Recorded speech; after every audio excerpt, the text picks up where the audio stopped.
I swear to you, I could hear him in the walls.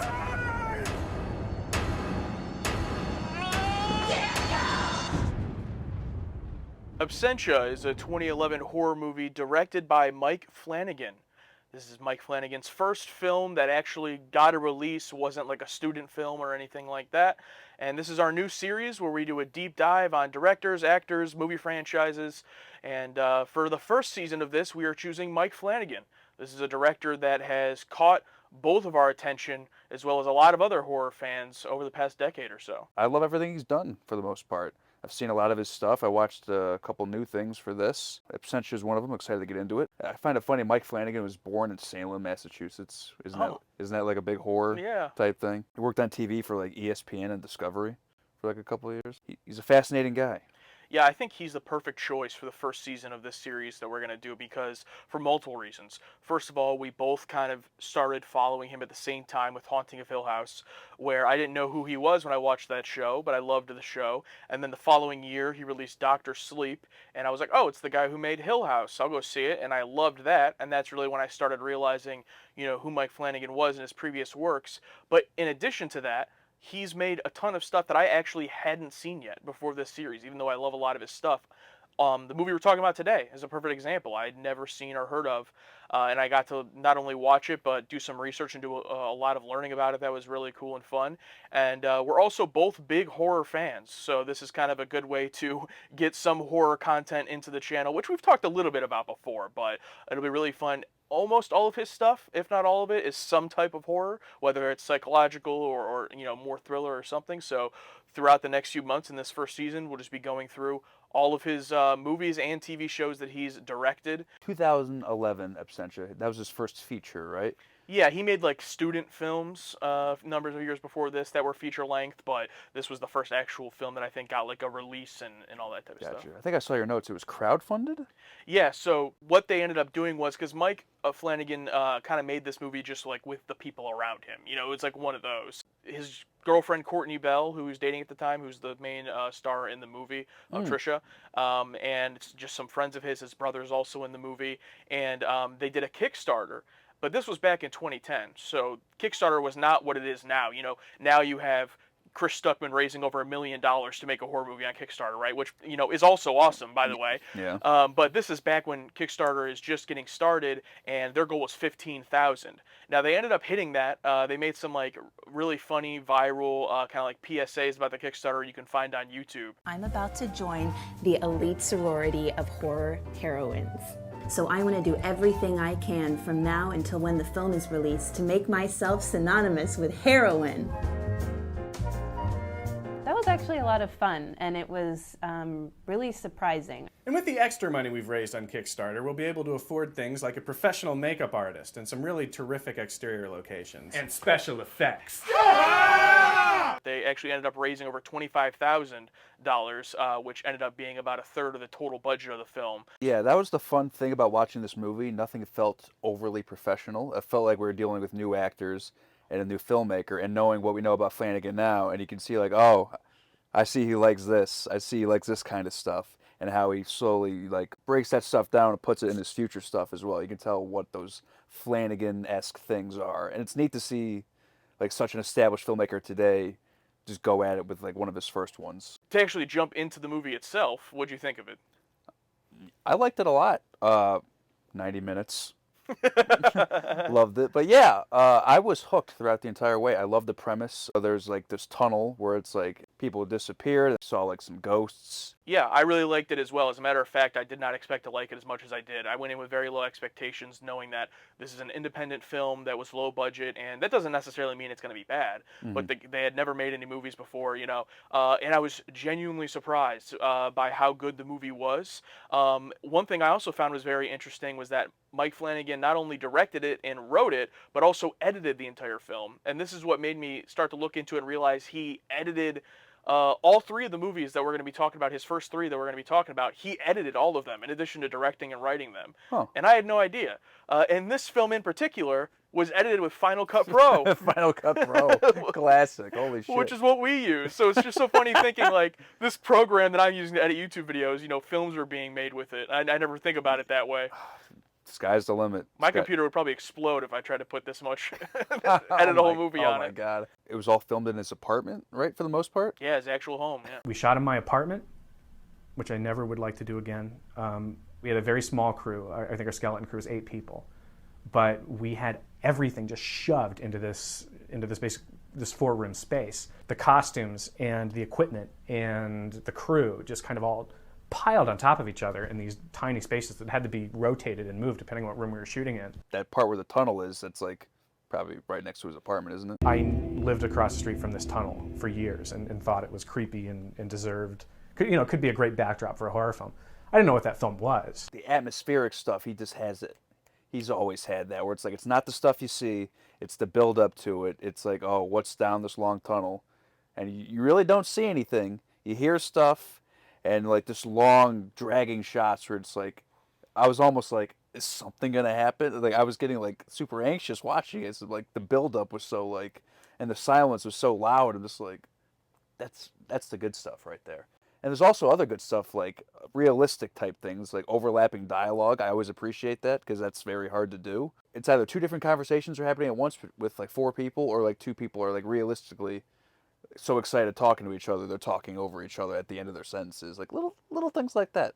I like stuff like that. And a few of these actors do pop up in other Flanagan projects. Yes, they do, including Doug Jones, who, when I saw in this movie, I was like, oh my god, it's Doug Jones. My coffee date with Mike Flanagan turned into 3 hours plus, and the coffee be gone, and we're still sitting there, blah, blah, blah, blah, blah.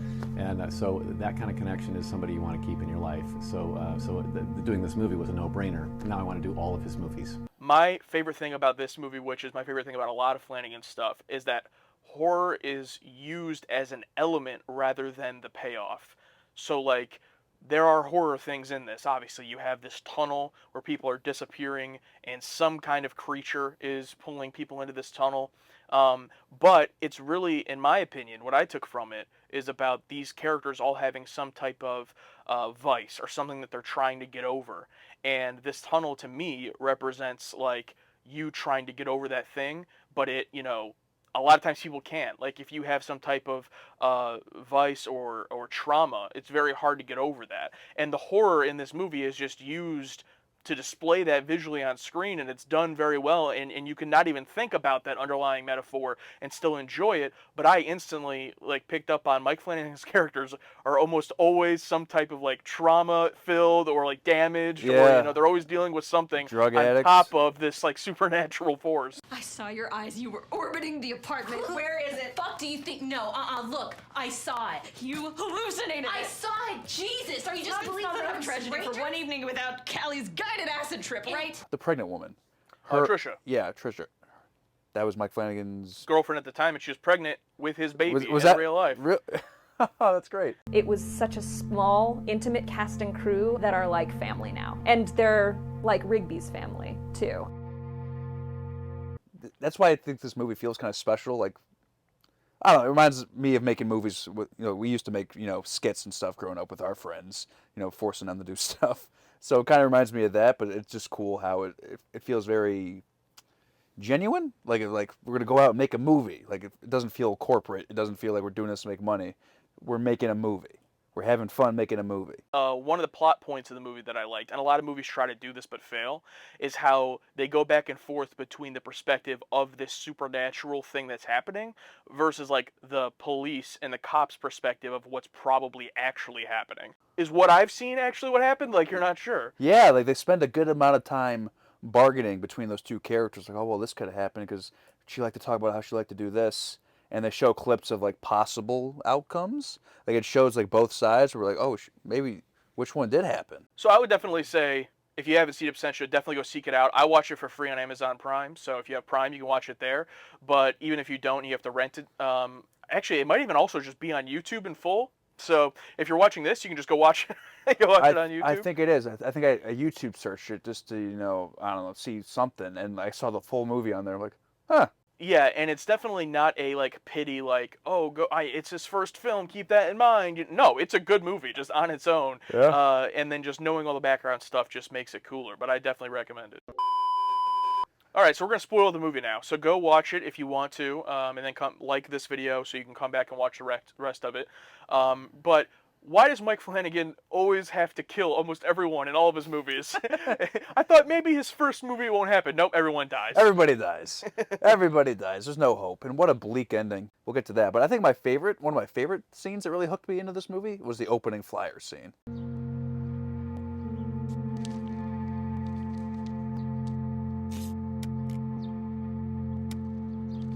Like, oh, she's taking on the flyers. They found him. Nope, just new flyers. I'm like, ooh, oh, that's good. I think that really hooked me in. What did you think of just like the story overall, like taking away the metaphors and anything like that in the atmosphere? I thought it overall mostly like I bought into it. There was a little bit of it that I was like, man, I wish we got like explained a little bit more. But I understand that it's kind of like it doesn't matter, like it's not about what this thing is. But it did kind of get a little bit in the weeds of like what is the whole trade thing? Like what about like the coins that were left on her pillow? Yeah, Like I was gonna ask, like, how do those coins get there? Yeah, I noticed there's this trope in a couple of the movies that we watched where it's like they do a lot of research. It's like, oh, all this happened here, this happened here, this happened here. It's not just blah blah blah. I also noticed Flanagan likes glowing eyes and whispering that you can't hear. And that brings up one of my favorite things about Flanagan in general is just the lack of jump scares, or when they do happen, they're earned and they're not used with like a really loud, noise. Mm-hmm. And again, people have been movie fans have been talking about this for like a decade plus at this point. So now it should just be like common sense. But this movie was made back in 2011, filmed in 2010. So that's when jump scares were like at a peak. And the fact that all the scares, most of them in this movie, are just very creepy, subtle, and earned. I think the one jump scare is like the shower jump scare.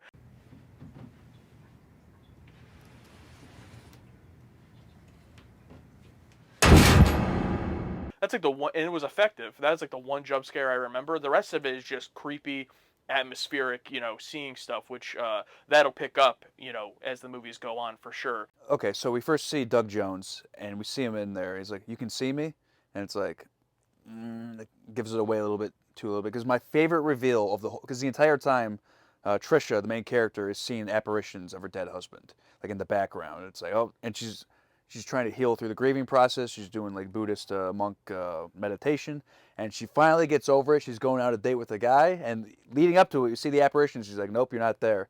They go outside, and she sees him there, and the detective's like, "No, wait."